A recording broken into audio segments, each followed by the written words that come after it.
Good morning. We appreciate everybody from Facebook joining us today for the Joy Wargo and Ashley Schaefer Barrel Racing Live Forum. We're going to have a lot of fun this morning. We want you guys to ask as many questions on Facebook, interact with these girls. They really want to share their ideas and their philosophies on barrel racing, so this is a perfect time to do it. So definitely be interactive on Facebook and ask all those questions. We'll get to as many as possible. We have a nice crowd here in Gillette, Wyoming at this beautiful complex here at the Fizz Bomb Barrel Futurity, and we'll get their questions as well. And thank you to Silver Lining Herbs as well for putting on this event and making this possible so we can help more barrel racers and more horses and dogs throughout the questions. So we'll take your barrel racing questions and your horse health questions through this next hour and a half. But first, let me introduce our presenters, Joy Wargo from Collinsville, Texas, and Ashley Schaefer from Yoder, Wyoming. So I'll let them tell a little bit more about themselves and their horses that they're riding, and then we'll get into your questions. Ashley? Hi guys, thanks for joining us today. I'm really excited to do this. I've had the opportunity to do, this will be my third one, all with different trainers that I really respect, and I always end up learning something from these two, so I'm looking forward to this. I've rode with Joy a lot over the years, so I'm pretty excited for her to share some ideas with you guys. She's a great horseman. So anyway, a lot of horsemanship questions this would be a good time to ask them. She's great at that stuff. So anyway, I am on a 3-year-old stud horse that Joe and Carla Spitz own. His name is Guy's Daily Grind, and I will be futuritying him next year. He just got his first payment to the juvenile. So anyway, I'll turn it over to Joy now. I'm riding Frenchmen Are Hot today. Belongs to Katie Boyd and her dad, Randy. Joe and Carla Spitz raised this horse as well. He's a son of Frenchman's Guy. He's a 4-year-old, so he will be running in the futurity here at the Fizz Bomb this week. Cool.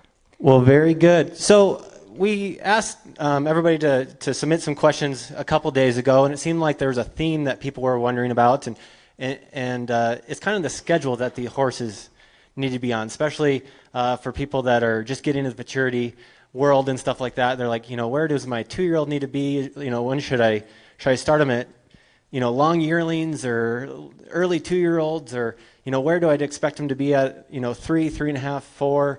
When should I start asking for speed and things like that? So tell me a little bit about what your expectations are throughout their early years, from starting to making that first payment, knowing that you feel like you're going to be competitive at those futurities. I think there's so much of it based on individual. Ideally, I'd like to have my 2-year-olds start at the very beginning of their 2-year-old year. I'd like them ridden anywhere from 120 days up to 6 months. It works best for me if they show up and they can lope a circle, can move all their body parts, and I can kind of go right to work with them. I'm a little slower. It takes me 1.5 years to get one ready to start running, and I don't feel like I finish my job until we're 2.5 to 3 years, even some of them even 4 years down the road.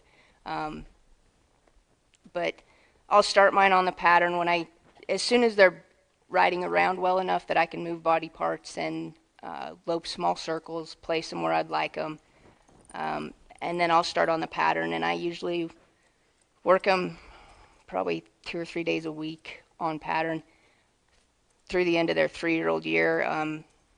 Usually spring of their 3-year-old year, I'll start to exhibition them. Try to take them to town at least once a week through the end of the year. For me to want to spend my money and enter, I want one 0.5 to 0.7 of a second off what's winning when I need to start making payments. I also need to feel like they're fairly mentally stable. If I have one that if I put some pressure on and then I back off, they come right back and everything's great, then I'll go ahead and enter, even if they're maybe not clocking like I would like. But if I add some pressure and it kind of worries them a little, then I'll back off, and I'm not afraid to hold one till they're 5. Find them another job for a few months or send them home for a break and then pick back up and go back to work on them. Okay, and mine typically, when I get them, have anywhere from 30 to 60 rides, sometimes 90, depending on the owner or what they've done.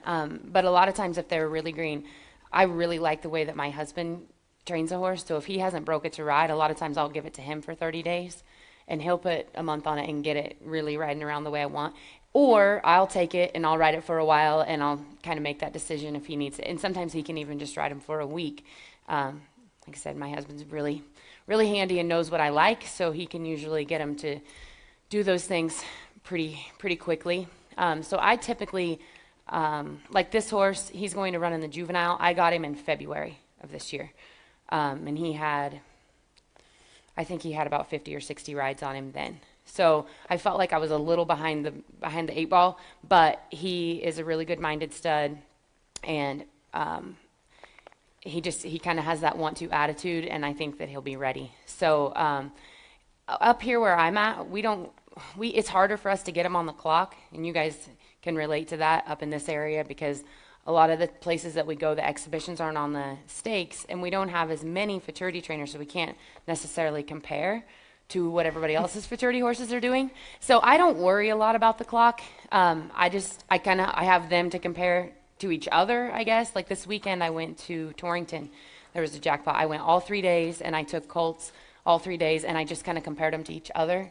And at this point in the year, I'm focused on making sure that they're working good and we're moving in the right direction, I guess. But then usually, like in September here, I'm going to 3 futurities. So I brought 4 colts with me here.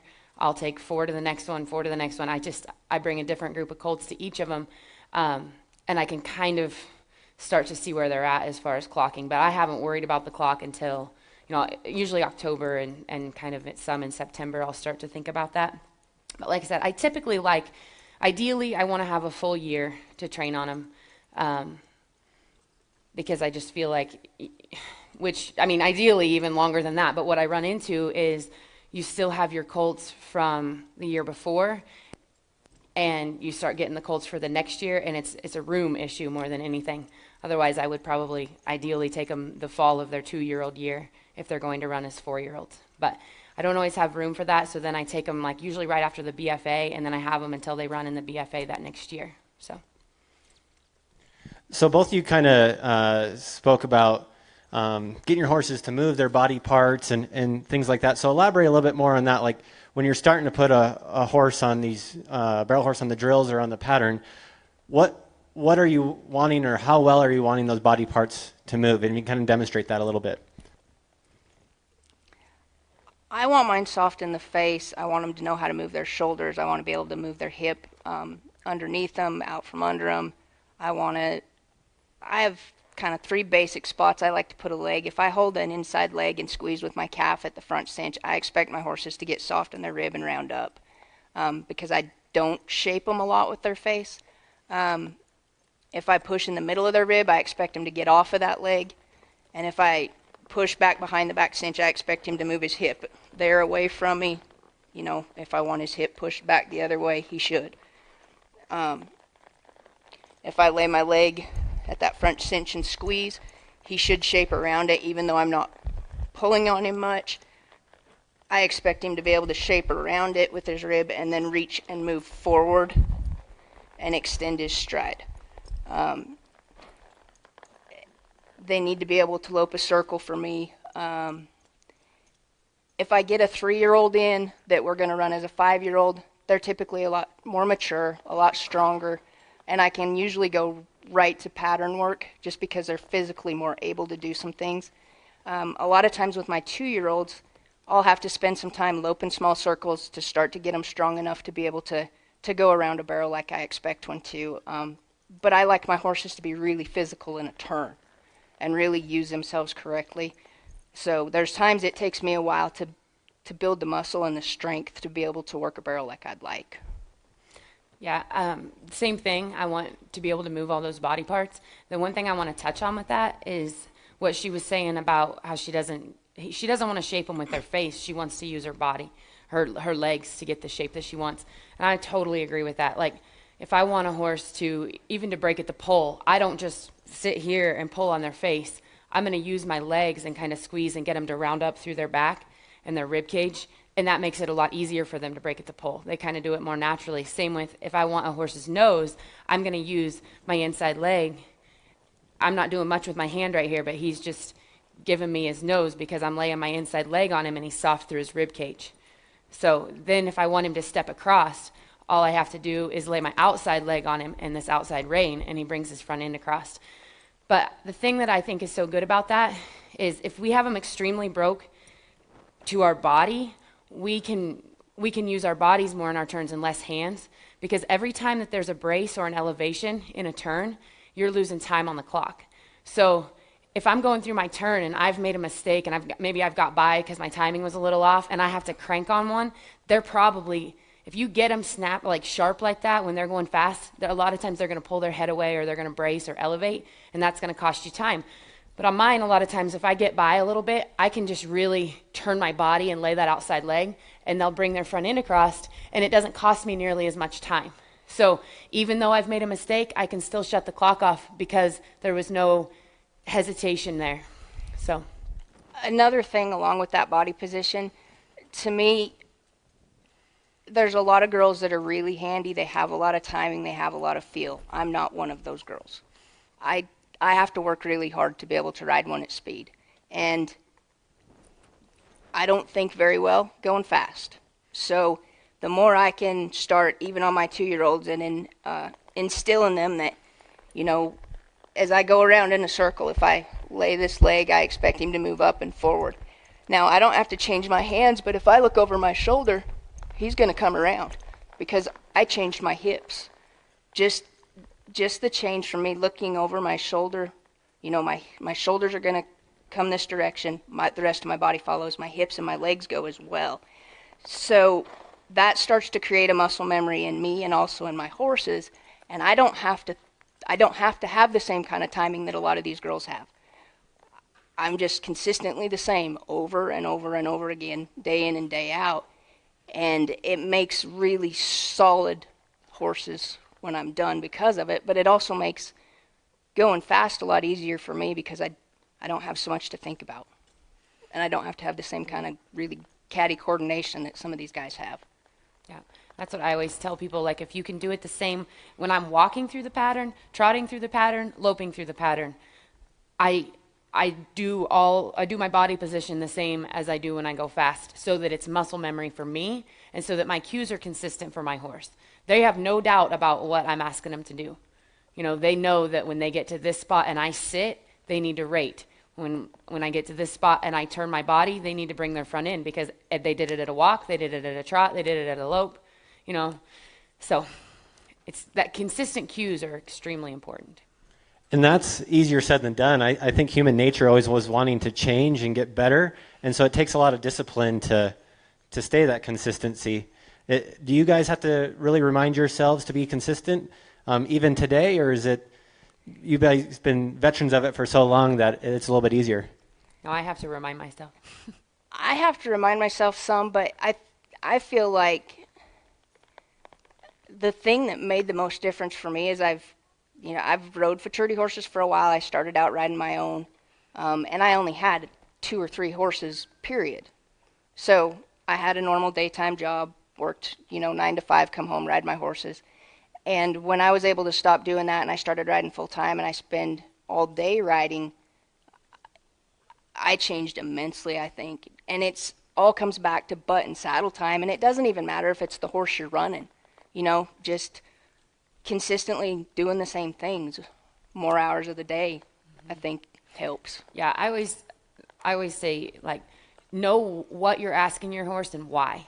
Don't just be out there riding to ride. If you're laying a leg on a horse somewhere, know why you're doing it. Don't just do it for fun. And get a response and then release it. Same with your hands. If I'm touching my reins, I need to be doing it for a reason and get a response and then drop it. I just think that so many, and I did it too for a long time. When I started doing clinics is when I really started thinking about what I was doing and why. Everything kind of came natural, and then I'm like, okay, what am I doing and why am I doing it? That's important. It helped me a lot, to know be specific with those cues. So the one thing I can say is when I'm going to go make a run, the last thing I want to think about before I go in to make a run is being fast and winning, because I always mess up when I do, always. Yeah. But if I can think about, every time now before I go in, I say, ride your spots and stay seated through your turns.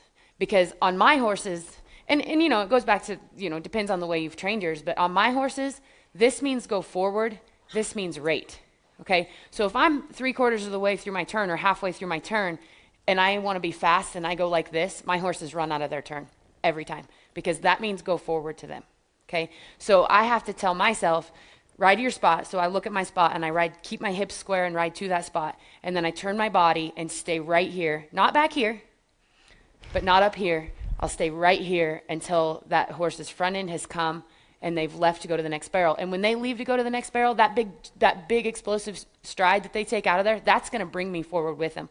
So that allows me to not balance on their face. I'm not doing anything. I'm letting them bring me out of the saddle. Okay, so they've finished. And so, like I said, I have to tell myself that, though, every time. Ride to your spot, stay seated through your turn. And if I do that and I ride smooth, I'll usually shut the clock off. But if I go in there and I'm like, okay, we're going to win. No, we don't win. Because I don't ride consistent, and I start to give them the wrong cues. So, I agree. So talk about maybe your favorite drill and why it's your favorite drill and what gets accomplished in that drill.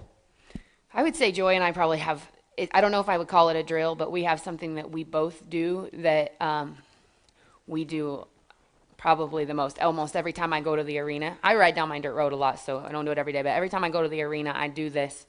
Do you want to show him? Basically, it's what we're trying to accomplish with it is getting a horse to really reach through its turns. Okay, Joy and I both feel like it's really important for a horse. I mean, they have to get collected. They can't hollow out to do this. Like, I want them to be rounded through the rib cage and really get that hind end up under them, but really reach with their front end and get them really pulling through their turn. I consider it like I want them to almost like crawl around their turns. Yeah, I want them to like physically drop their body not and just their start front end, to their reach whole body. forward. Yeah. And when I do it, not so much on a 2-year-old because they don't understand it yet, but the older these horses get, when I do this drill, I'll lope some circles and I'll lope around and then I drop. I want to sit like I sit in a turn. I'm going to sit down in my seat. I'm going to drop my weight a little to this outside hip pocket. I'm going to use my saddle horn, and I'm going to sit deep and kind of squeeze them out from under me. And I expect these horses to do just that, start to reach with their front end, actually. And I also think that if I ride it like I ride the turn every time, that there's no doubt in their mind when my body does this, they know where they're supposed to be and how they're supposed to get there. It's not a surprise because I've been doing it two-handed around, and they know when I do this that they'd better get strong and they'd better get to reaching and get somewhere in that Moving turn. forward. So you do that without a barrel or with a barrel? Can you kind of show us? Mm-hmm. Yeah. We do so it you said more without a barrel. Yeah. Just to teach them, like, you want them to be really sure. And then you can do it like lope up and send them through their turn and get in that body position and let them work their turn that way as well. But we teach it to them a lot of times without a barrel. And then like when we're just trying to, so like you can see right now, she's got him loping around nice. He's kind of just nice and collected, pretty circle. And she's sitting square. And when she drops her weight to that outside hip pocket and sends him in there, do you see how his whole body just came down lower and he really started reaching that front end? And you're wanting them to accelerate in this drill, or is that something? I mean, just get strong. I don't necessarily care that they speed up in it, but I want them to get strong and reach through it. I mean, he's going to accelerate because I think as they learn it, they have to speed up to start with. Once they're a little farther along, like when I do put it on a barrel, a lot of times I'll lope through the pattern. I'll lope 2 or 3 circles around a barrel, and I still expect them to be relaxed. But when I sit deep like that, they need to still reach. Even if it's a slower lope, they still need to reach and go somewhere. And the reason I'm so funny about it is I've rode a lot of horses that aren't necessarily fast. I've got to find a way to make them really efficient in a turn, or I can't be competitive. So if I can get them to reach and I cover more ground and take less steps in a turn than you do, I can outrun you, even if my horse isn't fast. Yeah. And even if it isn't less steps, if you're getting another 6 inches to a foot with each step, it's that much faster to get through the turn. So. And when you're doing that, you're not, like in your big circle, you're not really shoving their hips to the inside necessarily, or if they crossfire, do you worry about that kind of, what are you trying to accomplish through that? A lot of them will crossfire in the beginning, until they get strong and they're comfortable doing it. I don't necessarily push their hip anywhere. When I sit deep and drop my weight to this outside hip pocket, it's going to drive this hind leg up underneath them and ideally cause them to reach here with the front. If they start to crossfire, I'll simply break them down, pick it up, start again. And it takes them a little while to understand it. Like I said, that's a really physical turn. That's asking an awful lot out of a horse. And to me, it takes time for them to get strong and be able to do it like I want, but it also makes turns that are just ridiculously fast. Mm-hmm. And I think it depends on the horse how you go about it. I have one mare this year that is out of a thoroughbred mare by a racehorse stud. Okay, so with her, she already has so much reach and forward motion, and she's so long strided that she gets hollowed out if I try to just do it this way.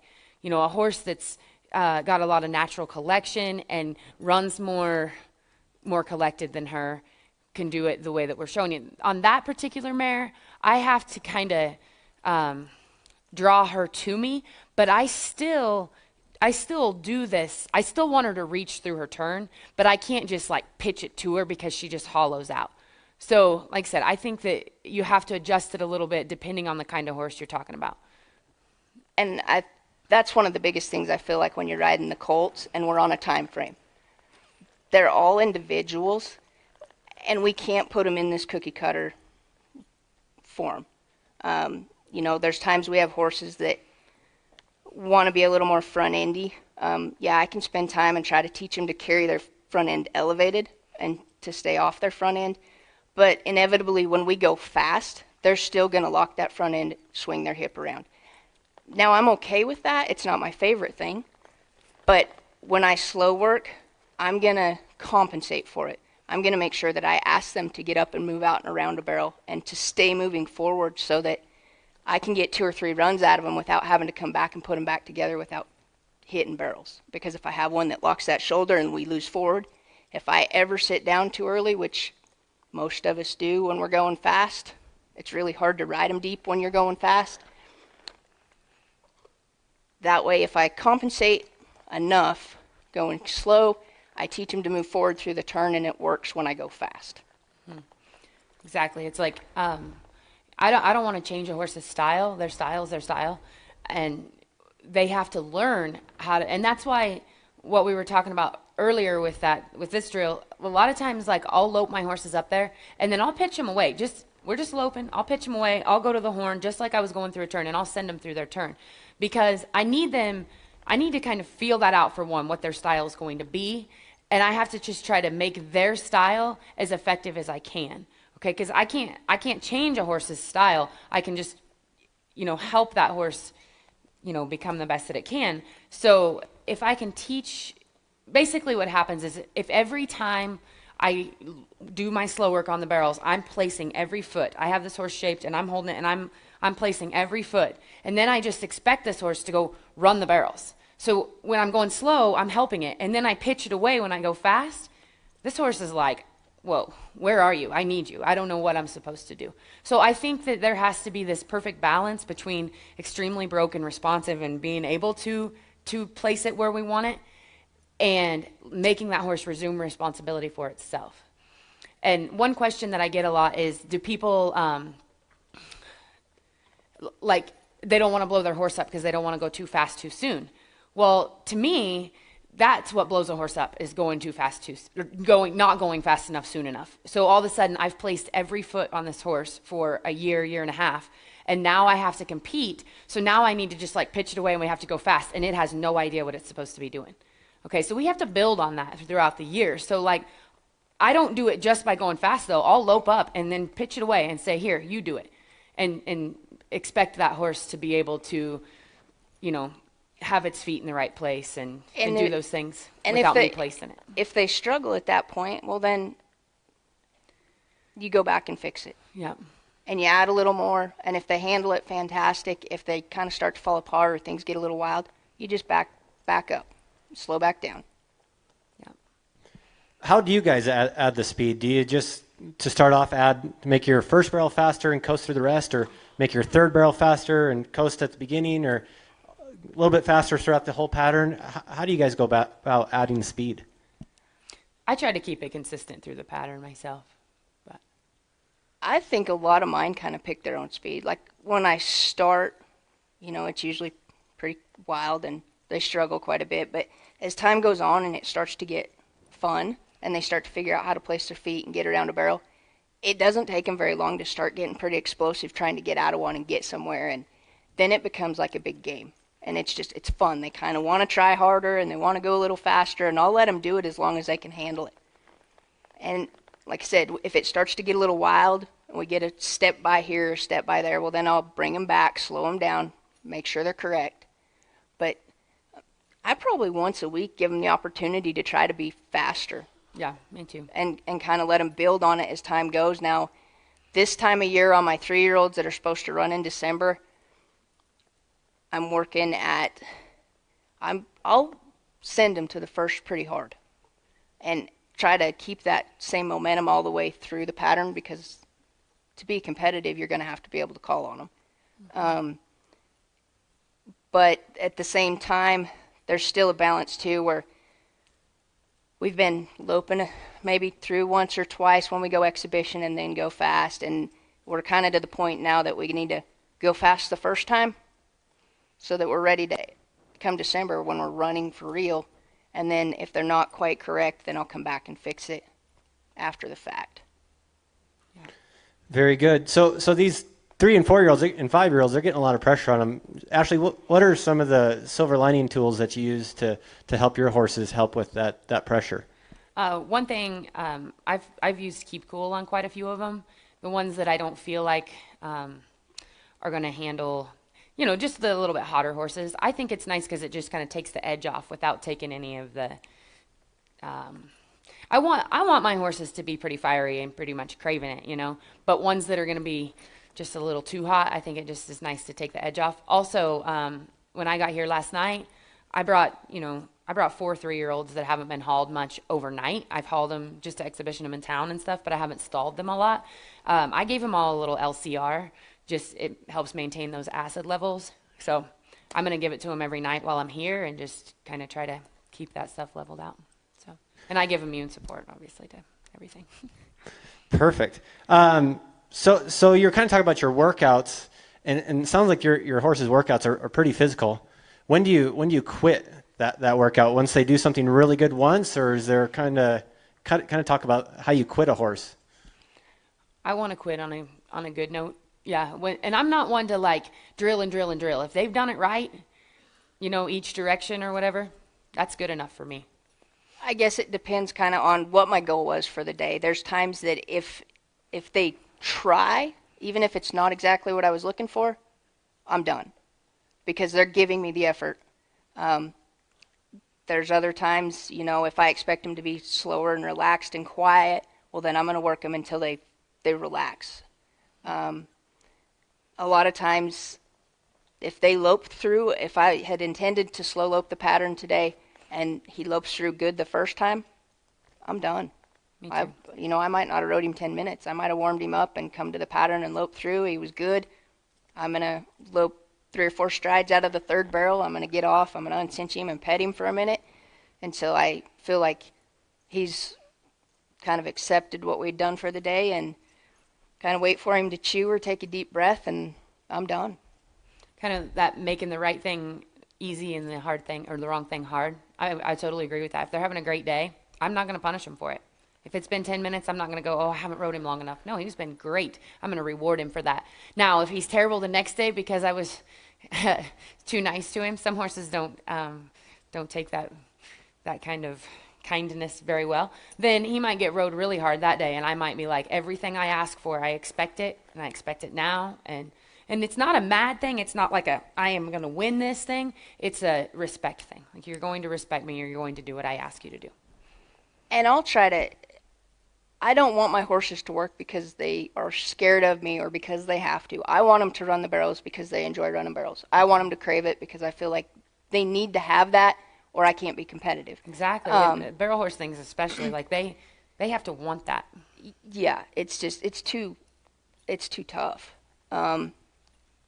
If I have an issue on the pattern, a lot of times I'm gonna try and fix it over here off the pattern. You know, if one's sticking a rib at me, I'm gonna spend an extra 2 or 3 minutes today making sure that he's getting off my leg and that he respects the fact that when I laid that leg that he went, oh, okay, instead of having to have that fight on the pattern and make it not fun. For sure.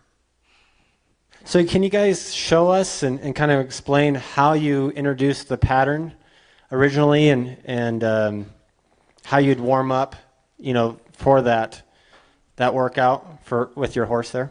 Sure. I think Joy and I both have a similar deal anyway. It's a little different, but I keep it pretty basic at first. Like, I don't really care about anything being perfect. I just want them to kind of figure out, they go from this barrel to that barrel to that barrel type of thing. Sometimes I'll do like all lefts and all rights on the barrel pattern before I start my horses on the pattern a lot. I know Joy, I don't think she does that so much. She'll do like the little circle and teach them how to move forward through a turn and stuff, and then go straight to the pattern. So it kind of depends for me on the horse, I guess. But I'm a creature of habit. If I'm working the pattern today, almost every one of my horses, I warm up the same. You know, I jog some circles, I counter arc, I lope some circles, I'll sit deep and drive them up through those circles. I'll stop them a few times.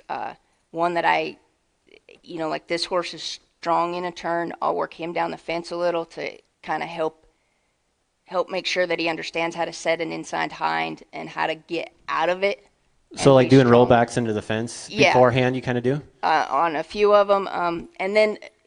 But when I start like a 2-year-old on the pattern, I do nothing but take them where I expect them to run until they understand where they need to be. Later on, I can come back and I'll add rights and lefts and loping around a barrel and loping 2 or 3 circles around a barrel. But when I initially start one, it's just the pattern. And I don't fuss with leads or worry about that. I just kind of try to make sure they understand where they're supposed to be. And I'll jog through 3 or 4 times the first time I take one through. And then I may try to lope it. And it's usually pretty ugly and wild, and they break down and usually can't lope the pattern. And then I'll come, that'll be the routine for the first 30 days or so. They kind of find their style. And then I'll come back as they start to understand where they're supposed to be, and then I'll start to tweak things how I need them and how I want them. Like when you're tweaking things, then that's like when you're stopping in their right spot and petting on them, or like just like to kind of talk about that. Do you do things like that? I don't stop a horse. Later on, like this colt got to running pretty strong. Middle of this year, I added stop at the first barrel for him now, but he's 4. As I bring him along, I'm not a person with a lot of energy, so my horses are usually pretty quiet and just relaxed.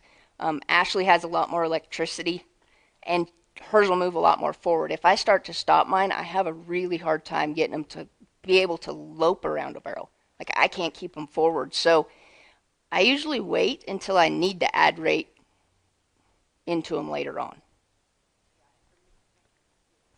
For me, I have to kind of start instilling rate right off the bat because, I can kind of make a really turny horse run off sometimes. So, like I said, it's just that difference in, like, I have a lot of, like, adrenaline going all the time. I try to really maintain composure, but... So are you stopping them and petting them, or how are you instilling that, like transitioning down? What I do is like I said before, I'm really specific with, if I'm in a walk or a trot or anything, I'll walk through and so that you guys can kind of see what I'm talking about. But like I'll kind of, even at a walk, like I'll be a little bit forward, and then right here I'll kind of roll my pelvis, just so that he's feeling that, you know. But when I'm at a trot, a lot of times I'll actually break down to a walk right there. If when I sit and kind of roll my pelvis and come here, as long as they break down, I won't actually stop. But if I've done this and I don't get a response, I'll stop and back up and then try it again a lot of times, or whatever, or do it again the next time through, just so that they know that when I change my body position, I expect them to change their body position. Okay? So like if I'm trotting up here and I come here, I expect him to do that. If he doesn't, then I'll stop him. But I don't always just stop to stop. Like, it's only if I'm not getting the response that I'm looking for. So same thing here. And I'm always trying to just make sure I'm staying square, and I'm looking at my spot, even at just a trot. And then right here, I'm going to sit down.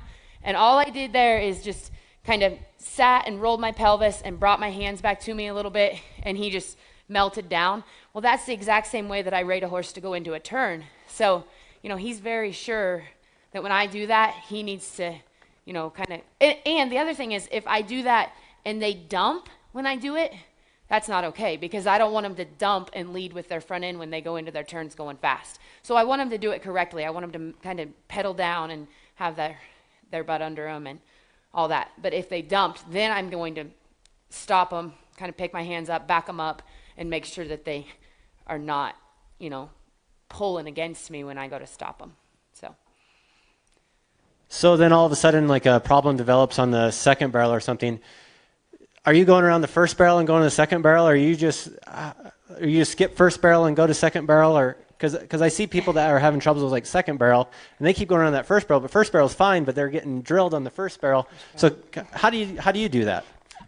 Sometimes if they've like nailed their first barrel and not done their second barrel right, sometimes I'll just like walk or trot around the first and then go address the issue with the second. I'll do the same. If, say we get around the first and he was to step into the second and I bring him back, I'll show you how I correct him.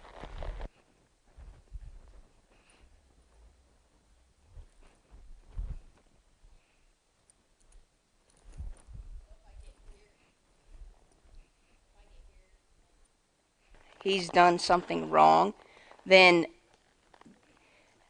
I'm probably going to just stop him, correct him, come back over here so that I can pick up the correct lead and bring him back to it.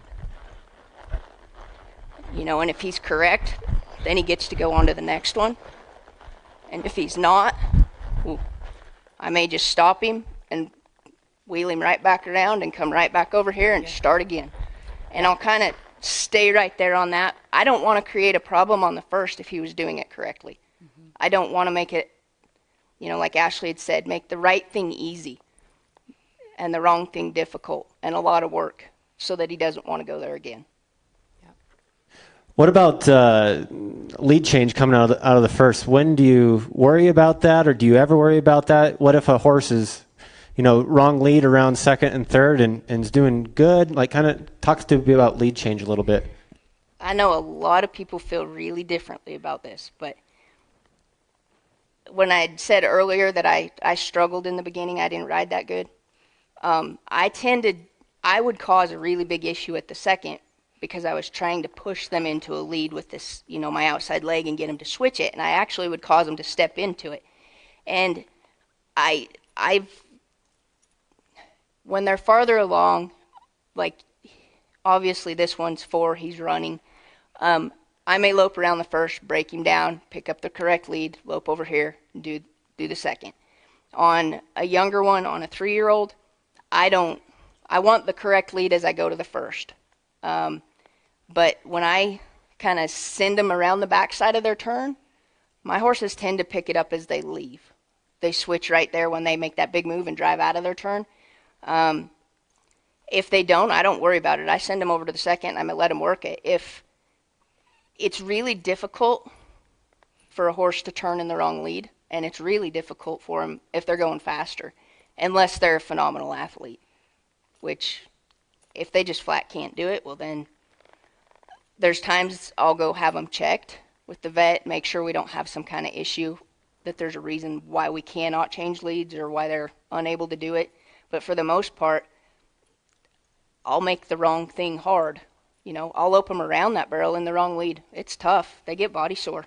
They don't want to do it in the wrong lead. And they figure it out on their own pretty quick.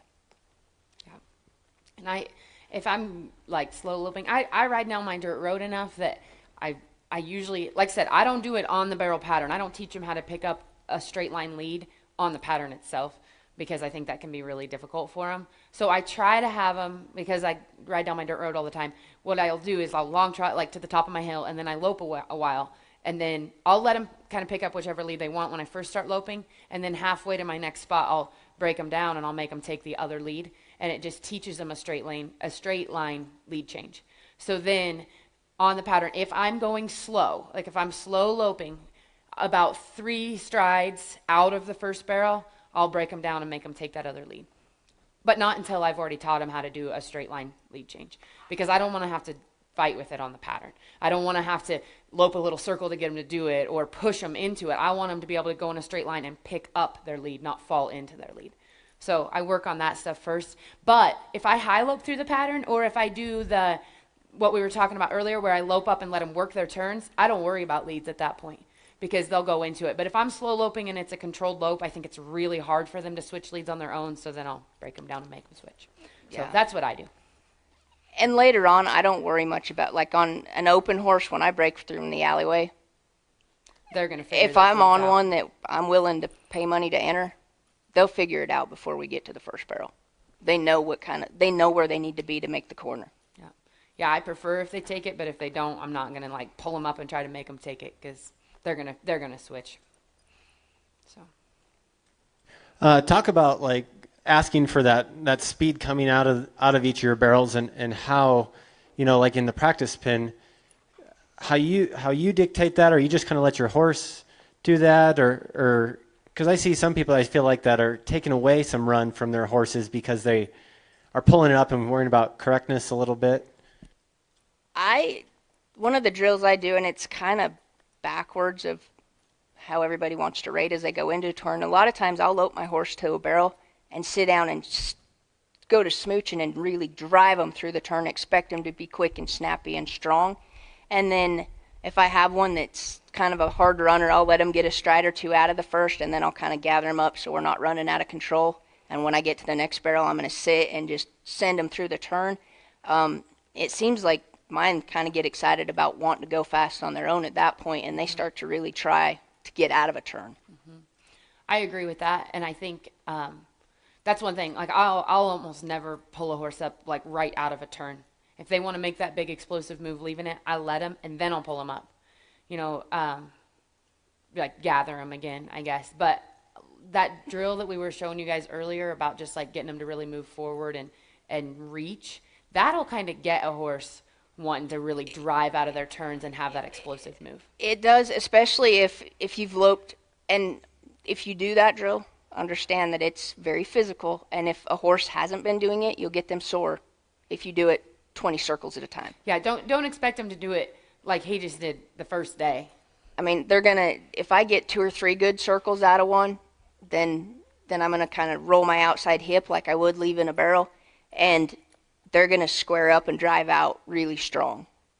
So we've almost put it on them out here, and they understand the body that, when I kind of roll my hip, they square up and drive out. Yeah, and then they just make that explosive move. Which I guess I'll lope through the pattern and show you how I'll kind of drive him up through the turns and then kind of gather him, slow him down, and drive him up through his turns again.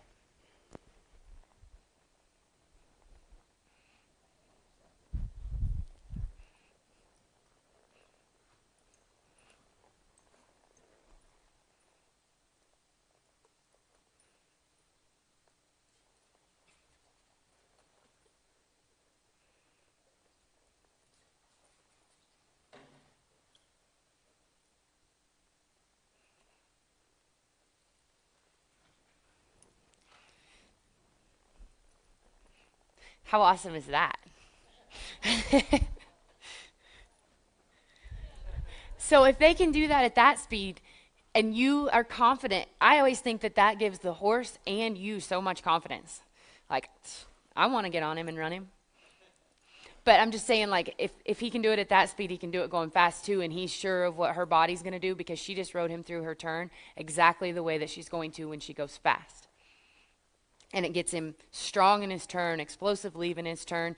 And when you pull a horse up like that, it gets them craving the run. They want to. If you didn't grab a hold of them, they're like, woohoo, we get to go. I think it gets them craving the run, and I think that is really important because if I'm having to like flog a horse and make it run, for me, and I don't know if it's just the way that I ride one all the time, they are kind of like, what are you doing up there? And they don't run faster. They're like, who is on me and why are you being so crazy? Because I sit real quiet most of the time. So if I've gathered one and they're kind of wanting to go like that, that's good because then when I send them through their turn when I'm in my run and I don't gather them, hey, they're all about it. They're like, and then they just explode across there and I don't have to kick and get wild. All I have to do is sit here and let them go. But on my horses, if I kick and get wild, they don't go fast. They slow down.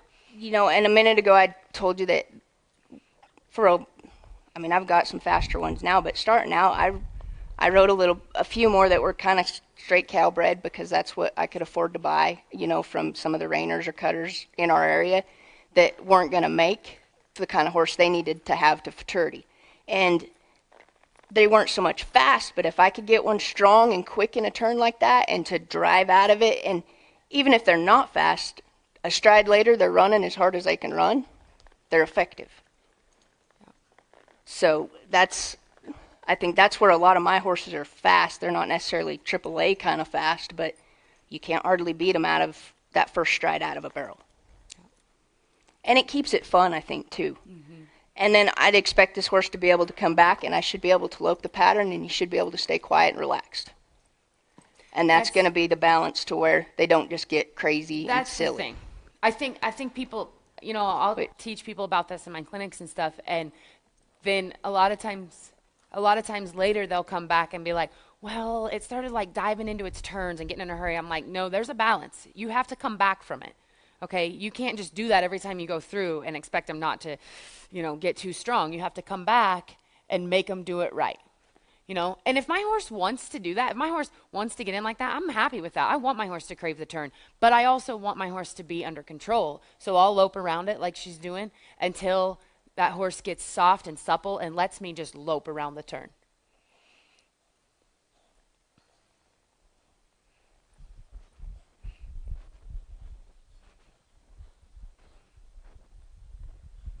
Talk a little bit about forward momentum, and maybe a lot of novices take away their horse's forward momentum by doing different things. Because all morning this morning, I haven't seen you guys really counter-arcing your horses or really shoving hips in or doing those kind of things. And I feel like maybe your horse more on the straight line, there's better forward momentum there. Kind of talk a little bit about your philosophy about forward momentum around the barrel. Okay.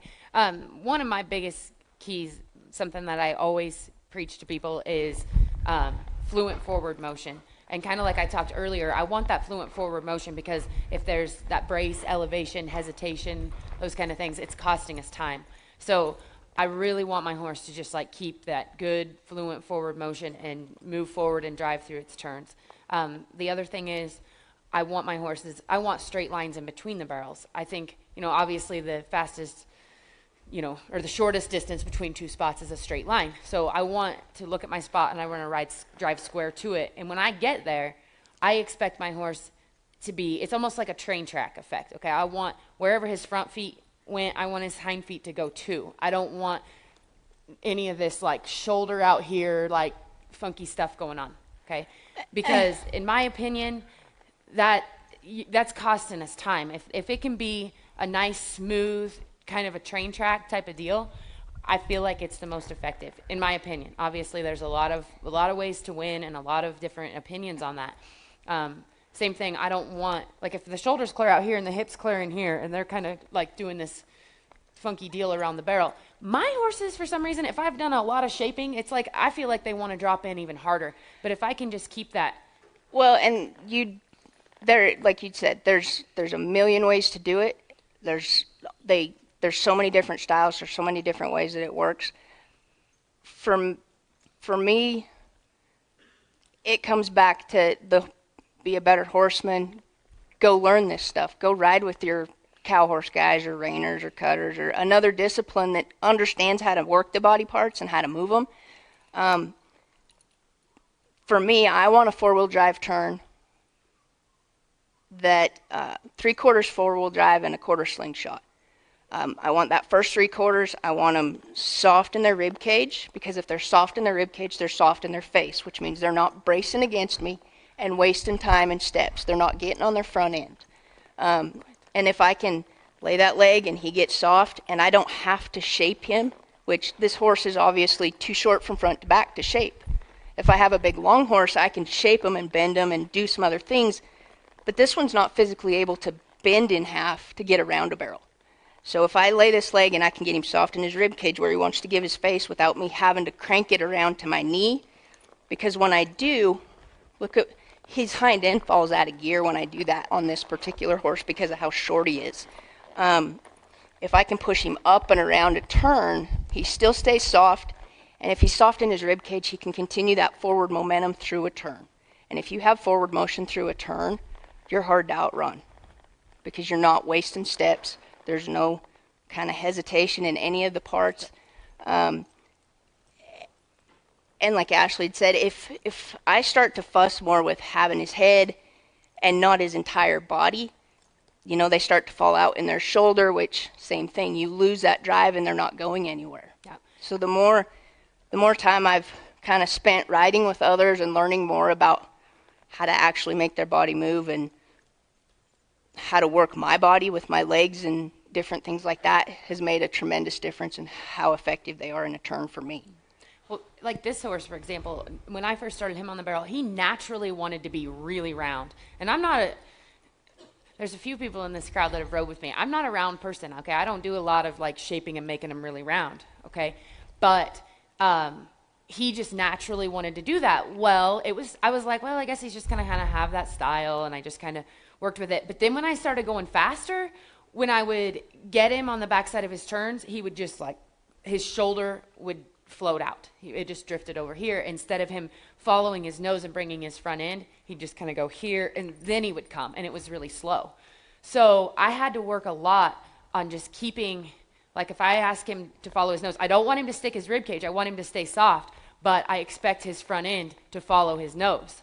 Okay, so I had to do a lot of like, laying that outside rein and outside leg on him and just making sure that he was going to, bring his front end across and not, he's really, really soft in the face. So he would just want to go here, And so I just need to, with horses like that, I think, because anytime that their shoulder's floating out when you've asked him to come, you're losing time. Again, even though there wasn't a brace and hesitation, he didn't go like this and run out of it, which is good.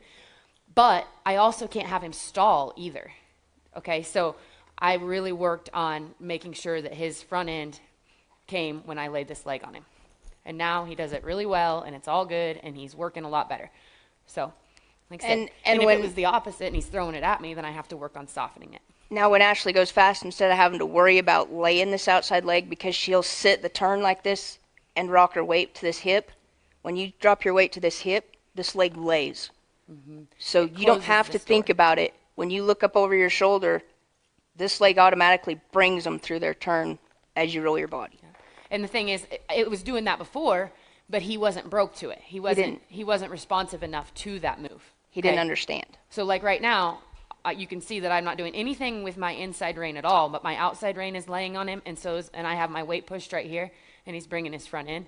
That's what I worked on. I wanted to make sure that he understood that. Okay, so now I don't have to worry about it. I still get to ride the same, and he's broke to it. So when I am riding up to my turn and I turn my body to look at the next barrel, my outside rein lays on his neck, my outside leg lays on him, and he brings his front in real fast. So you guys basically do little to no pulling through Right. a turn with your hands, especially. Mm-mm. Like I And Joy and I are a little different on this. I hardly keep any contact with the face. Like when I'm riding around, I'm very loose. If I do pull on one, I expect a response.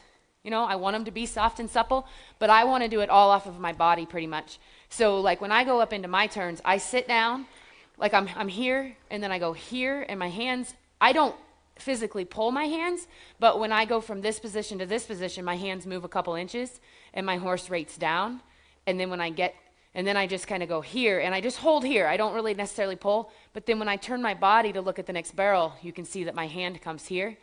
Okay, so that gets, I have a little bit of nose, but my outside rein also lays on them, so they're staying soft through their rib cage. My outside rein says, bring your front end across.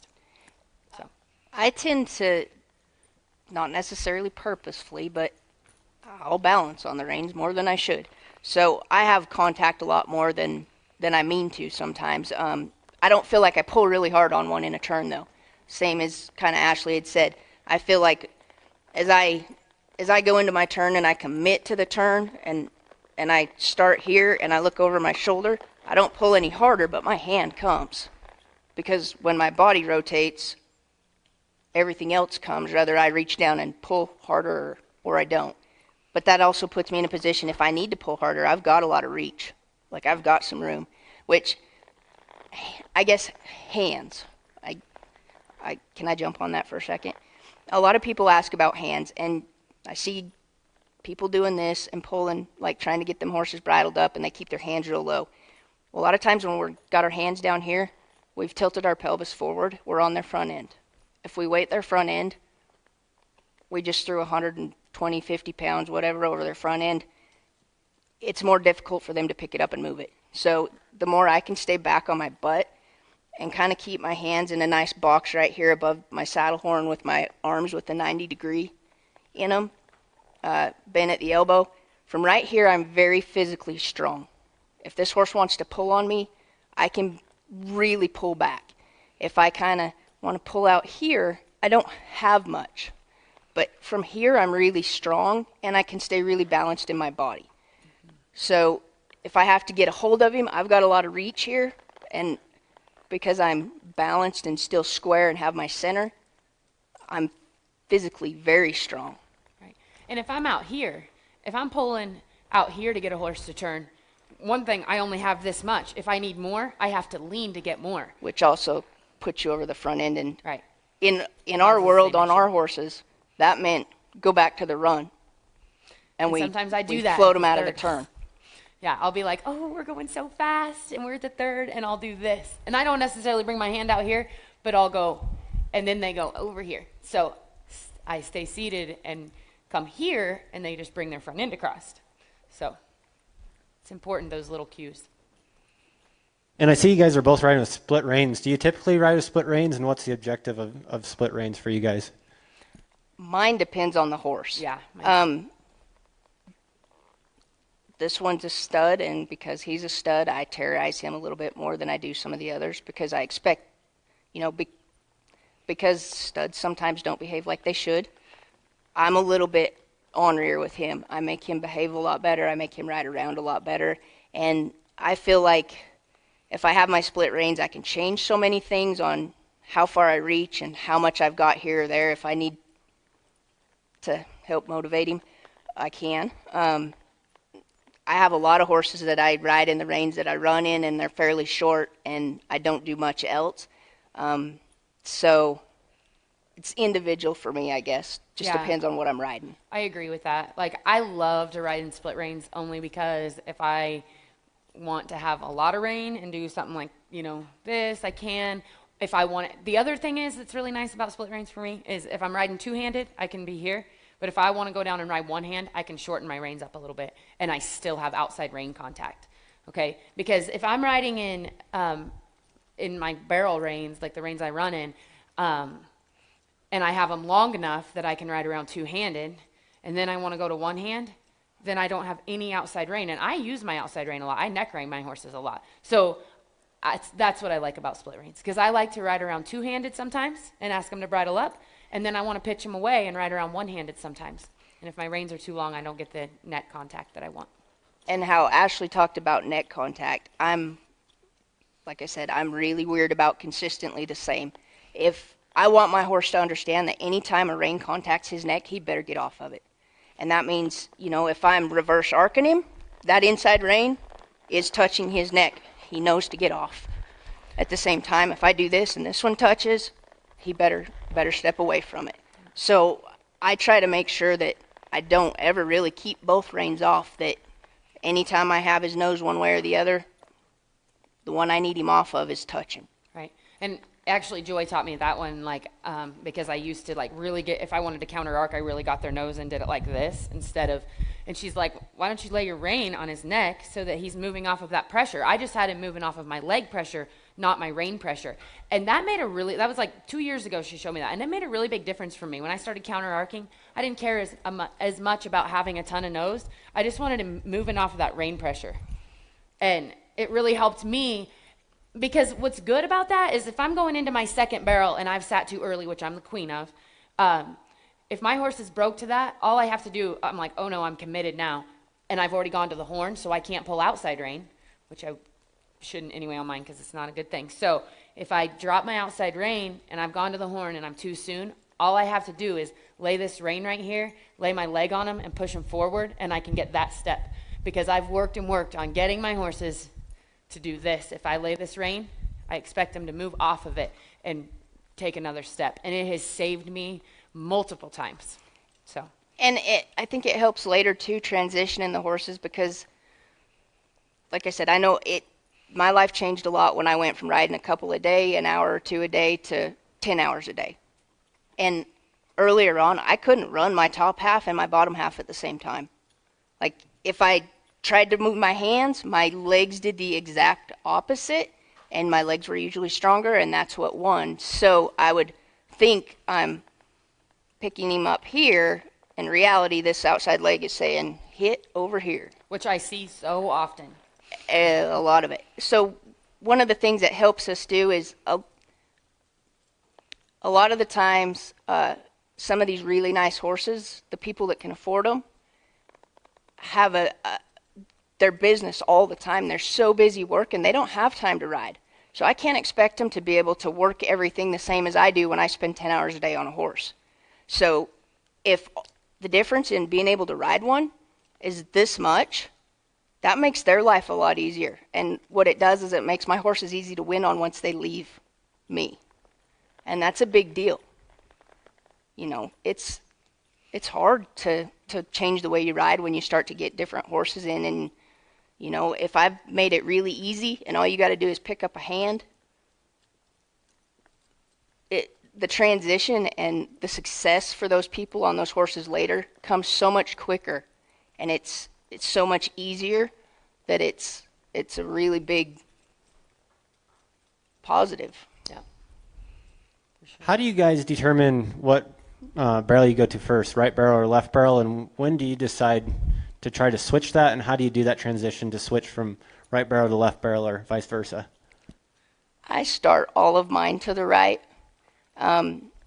If they're struggling, Smoking Coalina goes left now. He really struggled switching his leads as he went across the pin. And he would wait until about the same spot that he should be rating off to turn, and he'd switch, and then he'd get a big stride by, and I struggled and struggled and struggled and couldn't seem to get it fixed. So we switched him. The ones I have switched left and kept left, they went to it just like that. Like the second time I lope them through, they don't overwork it. They just, it just clicks like, oh, that's how I was meant to be. And a lot of times, if we're really struggling this direction, I'll switch. And they usually tell me if that's the direction they need to go or not.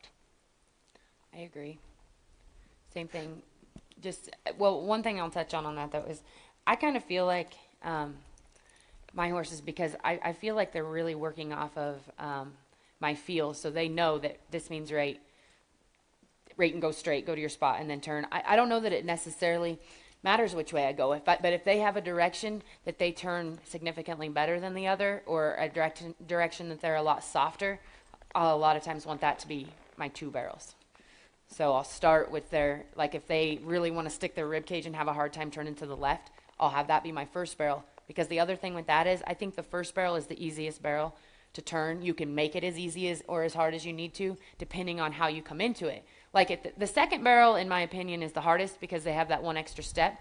But the first barrel, we have all this room right here, and then they can just go up here and do a rollback. So they can be a stiff horse and still finish the first barrel really easily. So if I have a horse that's really stiff to the left, a lot of times I'll take him to the left. If I can't get him just softer through it. So a question came up, when you're going around the barrel fast, how are you using your feet? Are you like kicking them and really hustling them with your calf or your spur? Are you really helping them by trying to hold them or push them, or kind of talk about around the barrel a little bit more with your feet? I don't use that. That's not true. I use my feet, but it's more of a hold on so I don't fall off kind of instinct. And when I sit correctly going around a turn, so if I was going to the left and I sit down like this, my weight drops to this hip pocket. I'm squeezing because I need help to stay in the middle of mine. So a lot of times my legs are kind of wrapped around them and tighter, but I drive mine through a turn by sitting deep and trying to kind of like squeeze my butt and squeeze them out from under me. And that seems to be what helps mine want to drive through it. Is that what you do, Ash? I agree with Joy on that. It's not really about your lower legs as much as your hips. I want to ride mine with my hips through a turn. So you really ride your hips through a turn, you're saying? Yeah. I'll see if I can. Is this giving you guys too much wind? Yes.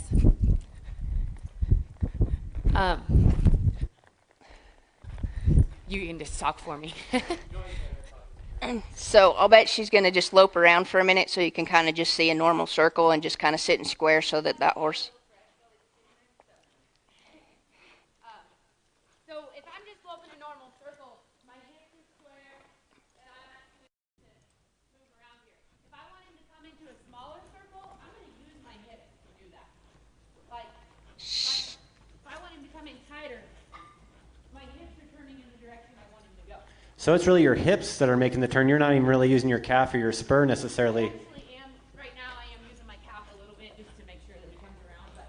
But understand, Your calf just a little bit to kind of tighten that. when your hip rolls, this leg follows. Whether you want to or not, it's attached. Kind of like when my head goes this way, even if I try to keep the rest of me straight, my shoulder rolls that direction. When my shoulder goes that way, so does that hip. Everything follows, and what happens is this outside leg lays on them, which closes the door. The inside leg comes off, which opens it, so that they have somewhere to go. In like this direction, I'm not having to use my outside leg at all. I'm just kind of pushing them into it. But yeah, I'm with Joy. It's like this door opens and this one closes, and they just. And the harder she kind of rolls her hip that direction, the stronger they come across.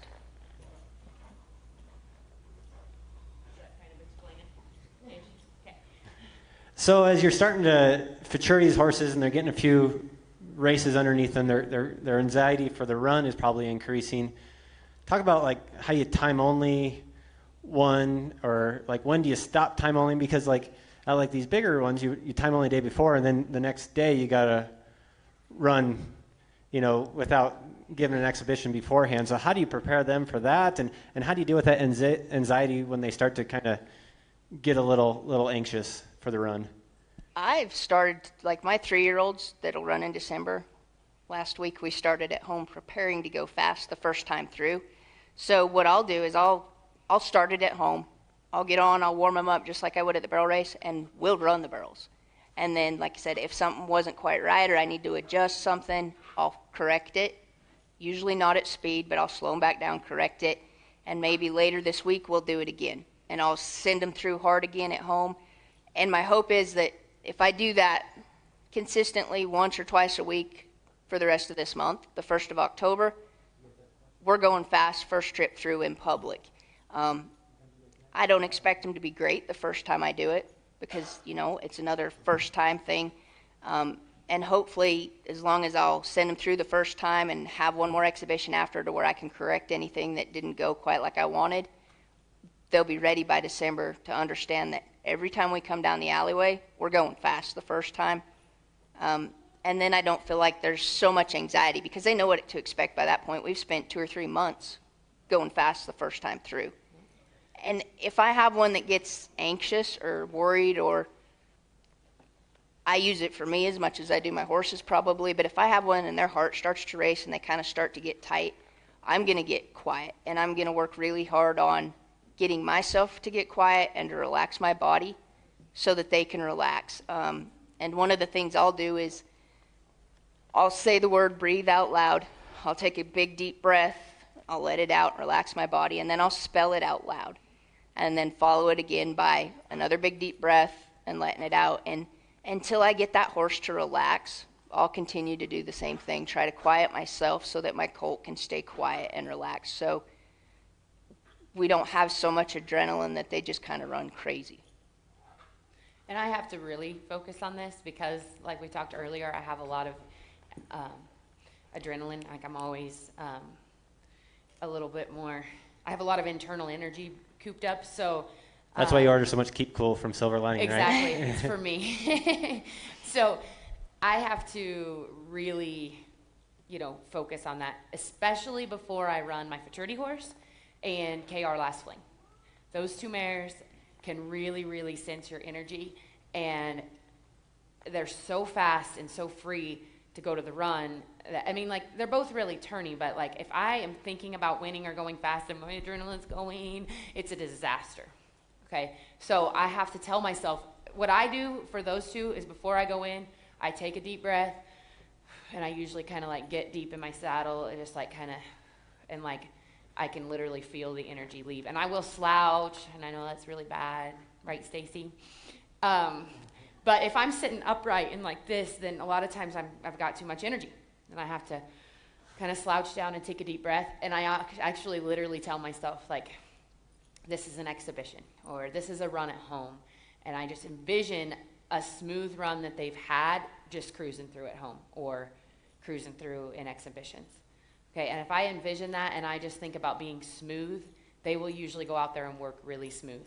But if I go in there thinking, okay, the last time I ran this horse, she did this and this and this, and I need to be prepared for that, and I get all this energy going, and I ride defensively instead of offensively, it goes really bad for me. So, like I said, for me, I have to tell myself that now. On Famed French Kiss, the other, my other Derby horse, she is exactly the opposite. If I do that on her, she is going to cruise the pattern, and it will be the prettiest slow run that you've ever seen, because she is just a very, she's going to give you whatever you're asking for, basically. But if I go wild on her and try to get her to run, she's not going to run either. On her, I kind of have to get my energy up a little bit. I'll kind of smooch at her going in, and really get her in my hands and kind of get her here and where she's wanting to take it from me.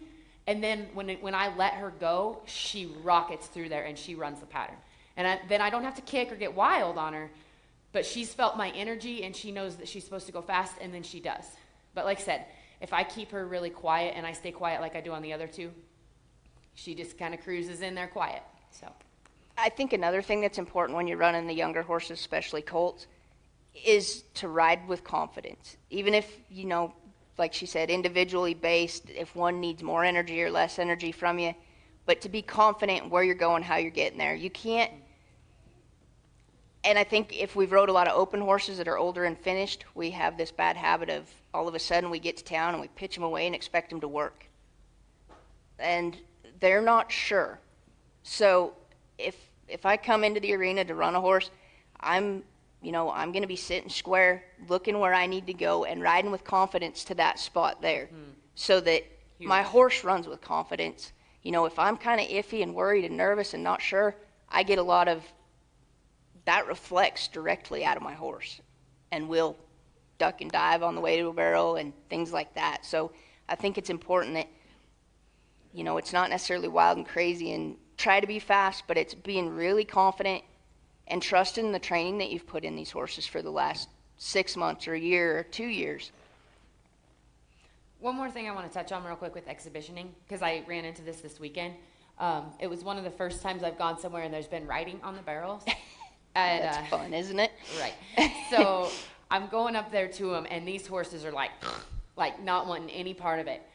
I kept myself very relaxed about it. I did not care. I just, and what I did is I let them trot huge circles around it the first time, and then I came back around the same barrel. I mean, same time through in exhibitions. I came back, and the next time, because I didn't make an issue out of it, they were like, oh, it must not be that big of a deal. So they had trotted this huge circle around it. Then they came in, and they went right where their feet were supposed to be. And then I went to the next one. They did the same thing. Big circle, came in with a little circle. Same thing at the third. No issue. Petted them. When we make an issue out of something, it becomes a real issue. Because now they're like, she's making me do something that I don't want to do, and it's really scary. If they're scared. Now, if they're just being bad, that's one thing. But if they're scared. Or even if they're worried about the repercussion of. Right. And I know we agree on this, but if I have one that's spooky and snorty of things, I'm not coming in the arena. We're not walking around to look at things, right, because I need them to understand that every time we come up the alleyway, it's about running barrels. Exactly. And it's about having their focus where it needs to be, not the guy in the bleachers or the trash can outside the arena. It's about paying attention to me and running to their spot. So if I have, and I've had colts too that even at this point of their 4-year-old year, I come in and try to lope 2 or 3 circles around a barrel. They're in the wrong lead. They're messing around. And like Ashley said, if I make a big deal out of it, it's a big deal.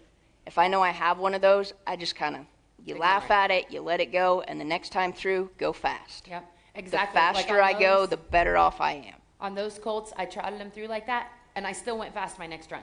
And every single one of them, except for one. But I took 8, okay? But every one of them went out there and worked good. The one mare, the first time I went fast on her, she was coming in there all committed, and then she saw it, and she went, and then she came right back, and she smoked the other 2, and I brought her back the next day, and she didn't even look at the barrel because I hadn't made an issue out of it. So then she was like, oh, I saw these yesterday, and they were no big deal. They didn't hurt me. They didn't affect me. They were no big deal. So I think if we can kind of ignore, you got to pick your battles, and you can ignore some of those things. Especially in public. Yeah. And when, we have a 60-second time limit. Right. We don't have time to get them over it. Do your training at home.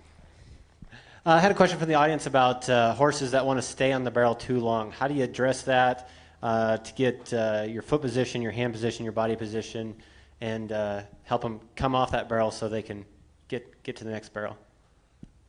I think it kind of depends on the horse's style. I'm going to touch on this just because I had a mare, one of the mares I took this weekend.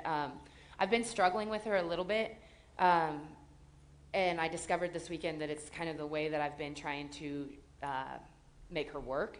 And when I get there, she just got really kind of elevated and sticky.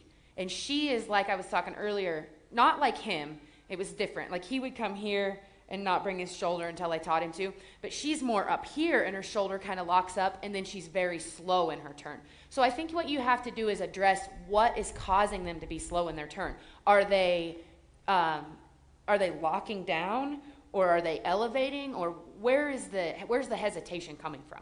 Because with her, it wasn't about just getting her to move her feet. I had to figure out how to unlock her shoulder because she couldn't physically move her feet. So she was coming into her turn, and then she was kind of getting stiff here and locking her shoulder, and then on the back side of it, she was just staying here, and it took her forever to get through it. So I used my resources, and I actually called Jolene because I thought that she could help me with this particular kind of horse. So she told me a couple things to do to get that mare to free up her shoulders even when she's collected. I had been working on just kind of trying to get her to put her nose out and reach. Well, then when I'd rate her, she'd go ahead and still give me her nose, and I'd lose all my reach. So she told me to go ahead and gather her, but long trot her and make her kind of reach so that she could kind of free that shoulder up. So I did that for 2 days. I just long trotted her. I worked her on the poles, and I worked her on the barrels, and I kept her kind of gathered and rounded through her rib cage and just made her reach. And yesterday I cruised her through and let her work, and she worked the best she's ever worked because her shoulders weren't locked up and she didn't elevate. She kept her front end low, and she came here but she reached through it. So I think what you have to do is you have to figure out why. I mean, obviously that particular thing is only going to work for a horse that's having that particular issue. So you have to figure out why they're being slow in their turn. Generally, I'll push one forward. And I can start that just by jogging a circle right here, but all 4 feet have to move. We don't want one end or the other to lock down. I need all 4 feet to move. And as he understands to jog forward through this, I'll start to tighten the circle. But I expect all 4 feet to move. And I'll keep driving him forward. Even when he wants to kind of set the hind end and just bring his front, I'm going to keep driving him forward so that everything is moving forward. And that'll help keep them going somewhere. And that's what I did with this mare too, just in a tight circle like that at a trot, made her just move her feet, just get moving somewhere. And then like Ashley said, some horses have a particular instance. This colt, for a very long time, even towards the end of his 3-year-old year, had a hesitation driving out of the second barrel. He didn't understand how to work his hind legs independently. They worked together. So every time he drove out, both legs went, his butt popped way up out of the ground. Almost feel like he was going to kind of hop and buck. With that, I went and got help from Dale Hendricks. He's a reiner. He had me kind of speed him around, like let him run some, like lope out and get pretty strong and then bring him back and not stop him, but break him into a trot where each leg has to work independently. And the other thing we did was work him down the fence to where he learned how to set that leg. And then when he rolled back to go down the fence, he had to drive one leg and then the other, not both at the same time. And it took a long time for you to figure out how to physically work each limb. Now it functions pretty well most of the time. Yeah, so figure out what the issue is, I think. And like Ashley said, if you're having an issue and you're not sure and you have a video or something, call somebody and ask them. Yeah. Get some help. I use Ashley, Jolene, Latrice. I mean, if I'm riding one that somebody's had a bunch of success on, like an Eddie Stinson or something, I'm going to probably call Mark Buney or Brandon Collins because they've both won a bunch on those horses, and get their opinion and see if I can get help from them.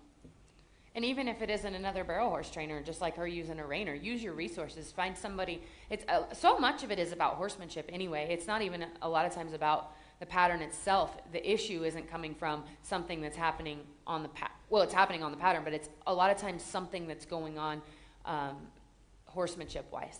You know, they're not, you know, there's some kind of lack of communication where they don't necessarily either understand what we're asking for, or we're asking for something we don't realize we are. Like my husband's no barrel racer, but I ask him, I'll have him come watch a horse pretty often and be like, what do you think about this one? And he'll give me his opinion on, you know, what he thinks needs work, you know. So, horsemanship.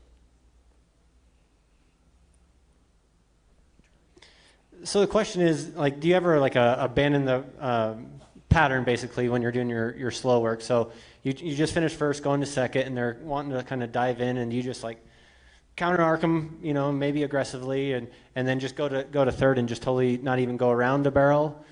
Is that something you do, or how do you approach that? Do you like counter arc them and correct it, and then go and see if they can go around the barrel, or how would you do a situation like that? I first am going to start by looking at me and making sure that I'm not cheating.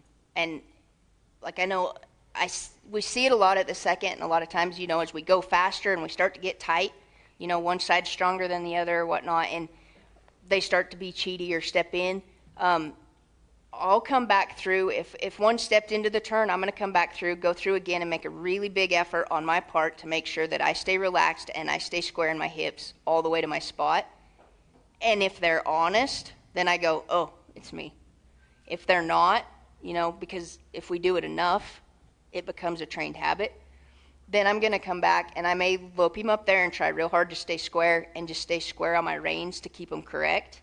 So as I go across, you know, I'm going to stay square until the shoulder clears, and then I'm going to go ahead and let him come around.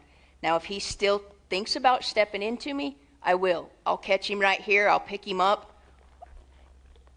I'll try and do it nicely a time or two. If he's still testing me, I may do it at speed, and it may be pretty crude when I pick him up and move him off, but it usually makes a pretty valid point real quick to him. But there's a lot of times once I do that and I'll get 2 or 3 steps out, stop them, or as soon as they're correct, I'll get a step away from that barrel, stop them, pet them, get off. I don't necessarily have to go to the next barrel. I don't have to finish the pattern if we've fixed whatever it is we're working on. Making the right thing easy. And rewarding them when they're right. There's really no point in then going to the third and you have a bad day or you make a mistake and now we've got another thing. Now we got to work on that too. And then they forgot the issue that we fixed at the second because we just worked on something else. Yeah. Fix one thing at a time. I agree with Joy on that. Sometimes if I have one, I do the same thing though. If I went through and one stepped in on me, I go back through and I make a conscious effort to make sure that I didn't say turn. Okay, so this time through, I'm going to make sure that I keep my hips square and I ride to my spot. I took a colt to town this weekend and exhibitioned her. She worked the first and second really nice. Go into the third, but I got her a little deep at the second. So going to the third, I rated her a little early, and when I did, I dropped my hip too, and so I asked her to step into the third, and then she blew off of it. Well, I knew that I did it, okay? I did make her come back around it, but I wasn't mad at her. I made her come back around. I went through again, and this time through, I made sure and made a conscious effort to keep my hips square and ride to my spot. Even if I need to sit and rate, I can rate and go straight. My horses know how to do that, okay, because I've worked on it a lot. So this time, she still stepped in a little bit because I had asked her to the first time, but not as bad.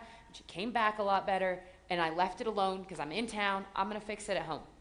You know, I'll work on it at home. But like I said, we have to resume responsibility for ourselves on that. Like a lot of times we're asking them to step into the barrel, or we've trained them to step into the barrel because we've asked them to do that so many times. So, you know, look at yourself first. But yeah, if they're doing it, because I've trained them to do that usually, a lot of times I'll either counter arc them, or sometimes I'll even just go straight past it until they soften. Like if they're kind of leaning in on me when I've asked them to kind of pick up, I'll just go straight until they soften, and then I'll come back and I'll go around the barrel a couple times. So we got about 5 minutes left and got a couple questions we want to get to. Another question that came from the audience was, when did you decide that this isn't a barrel horse?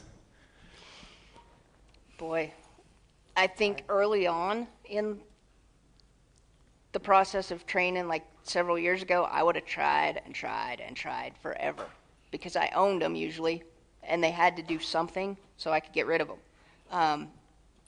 Now, the first thing I do is I have them checked to make sure we don't have a physical issue that's causing them to hate what we're doing. If they do, if there's an issue and it can't be maintained, I send them home. If one just dreads it and hates their job, I'm not going to force it on them. Somebody else can do that. If somebody's insistent on them being trained, you can take them home and do it yourself or send it somewhere else. But like I said, I want it to be fun. I want them to enjoy it because I don't like being miserable. I don't like fighting with them, and I don't want to spend my day that way. well, and it just takes the fun out of it, and then sometimes it affects our horsemanship. It makes us ride our other ones bad. Yeah, it because affects. we start doing bad things, or we start doing things to try to, you know, make something happen, and then It's it affects our good detrimental to horses. training on my other horses for me because then I'll have an attitude problem. And even though we're supposed to keep the emotion out of it, some days it's difficult to do that. Yeah, I agree with her. Very good. And then the final question we'll kind of touch on is, I had some people asking about, like you do, like gels and rubs, and Silverline Herbs offers a great joint rub and a gel rub and muscle rub that you can put on pre or post-workout. Is that something you guys do, or what do you do exactly? I wrap legs the night before. Anytime I run a horse, I wrap legs the night before, and I'll usually put that liniment on, and then I'll use quilts and polo or standing bandages, I guess, and wrap those legs and leave them overnight. Or if I was going to run that night, I'd maybe do it first thing in the morning so that they are nice and tight before I run. Or if I have one that's sore anywhere, I'll go ahead and use the liniment on them. I do that too. And then, like yesterday before I put Laramie in the trailer, I rubbed some of the silver lining or herb joint stuff on her just for fun. 'Cause I think it feels nice. So, yeah, and I wrap them the night before, and then when I haul them and stuff, I'll wrap them and I use back on track quick wraps a lot, that kind of stuff. And then something that you guys both do, just because of these young horses and have a lot of stress between training and traveling, and some of these facilities you go to, like in December with Oklahoma race and stuff like that, you guys always are thinking about their immune system and making sure that they're feeling as good as possible. And you guys have both used the immune support in the past. So how do you guys do that, like a week ahead of time, months ahead of time? how are you thinking to support their immune system so that way they're feeling their best and they can compete their best then? You know, for a long time, I would use like the injectable version of an immune booster. And, you know, you had to start it 3 or 4 weeks out and count the days between injections. And I wasn't having a lot of success with it. And I'd talked to Ashley, and she had recommended trying the immune.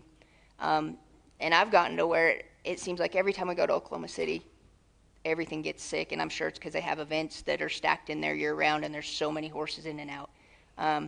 I've got to where I'll start them on 3 weeks to a month ahead, and I'll start everything that's going with me on that immune system. And since I haven't had any of them come home with that nasty snotty nose and get the fever, and then you end up missing 3 weeks on them, and you know that's about the time we're supposed to be at the next futurity. Same here. I've been using it for since Can Man was a futurity horse, so 4 years now, and I was the same way. I used to use the Equistim or whatever, the injectable stuff, and I just completely quit using it and started using the immune support. I actually I just ordered a 5-pound bucket of it, and I'm starting all mine on it now because I'm going a lot in September.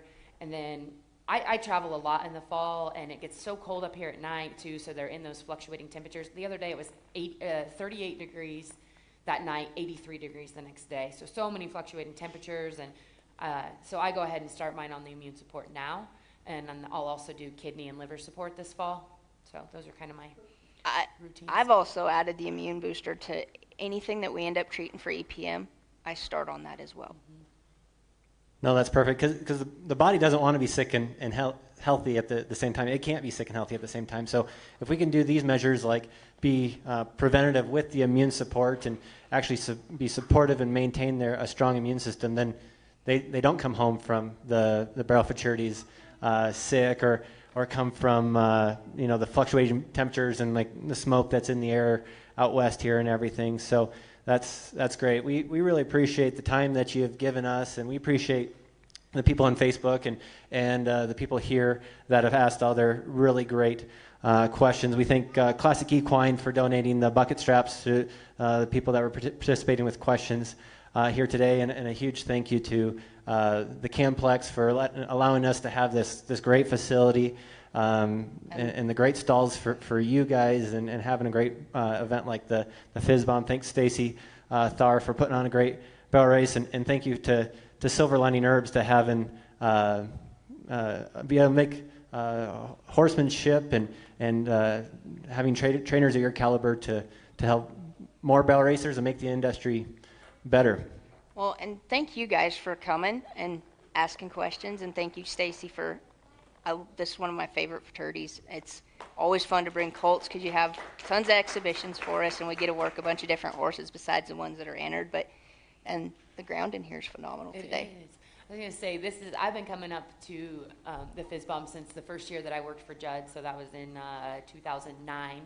And I love this facility and this town. There's so many great places to eat and just great stalls here, great ground. So well, and you it's guys a great place to come. We appreciate you guys very much. Always so accommodating because we came from Texas, so we drove all night, got here way early, and to be able to get into our stalls and have the bedding and use the facilities, even though we're a day or two earlier than when everything really starts, it's really nice. A lot of times they won't let you in like that. So no, we appreciate it greatly. Thank you, and thank you, Silver Lining Herbs. Appreciate you guys having us. Thanks to everybody that came out, and everybody that watched on Facebook.